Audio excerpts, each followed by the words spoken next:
Hi అండి, అందరు ఎలా ఉన్నారు? బాగున్నారా? నేను బాగున్నానండి. ఇవా నెయ్యి వేసుకుంటాను. ఇదైతే ఆనవాయితీ అయిపోయింది. మనకి నెయ్యి వేసుకోవడం అనేది ఆనవాయితీ అయిపోయింది. ఎందుకంటే అంట చేత్తో ముట్టుకోవడం ఇష్టం లేక, సో అంట అయిపోతే నాకు నచ్చదు కాబట్టి సో ఫస్ట్ నెయ్యి వేసేసుకుంటాను అనమాట. సో ఇది మాగాయ పప్పు అద్దరిపోయిందండి. చాలా చాలా దీని రెసిపీ నేను 2 minutes షార్ట్లో పంపించాను కాబట్టి కంపల్సరీ చూడండి, చేసుకోండి. ఎందుకంటే చాలా చాలా బాగుంటుంది. అస్తమానం మామిడికాయ పప్పే కాకుండా టమాటో పప్పే కాకుండా ఇలా మాగాయ పప్పు చేసుకుంటే మాత్రం ఒక రేంజ్లో ఉంటుందండి. కానీ ఎక్కువ నెయ్యి వేసుకోండి. చక్కగా అప్పడాలు, అలాగే చల్ల మిరపకాయలు అవన్నీ వేయించుకోండి. వడియాలు లాంటివి నేను ఎందుకు వేయించుకోలేదంటే ఆల్రెడీ వడియాలు తెచ్చేసారండి. నేను ఇంకా అప్పడాలు కానీ మిరపకాయలు కానీ వేయించలేదు. ఒకవేళ మీ దగ్గర ఇలాంటి వడియాలు లేకపోతే మాత్రం కంపల్సరీ అప్పడాలు, చల్ల మిరపకాయలు వేయించుకుని ఎక్కువ నెయ్యి వేసుకుని ఇలా ముద్దకి నంచుకుని తినండి. అదిరిపోతుందంటే అదిరిపోతుంది. చాలా పుల్లగా ఉంటుంది, చాలా టేస్టీగా ఉంటుంది.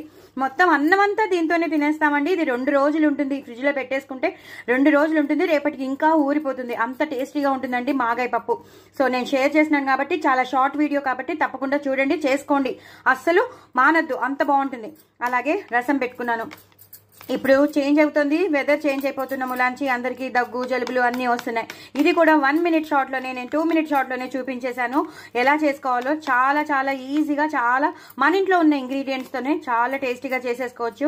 కావాలంటే దీంట్లో నెయ్యి వేసుకోండి. నేనైతే వేసుకోవట్లేదు.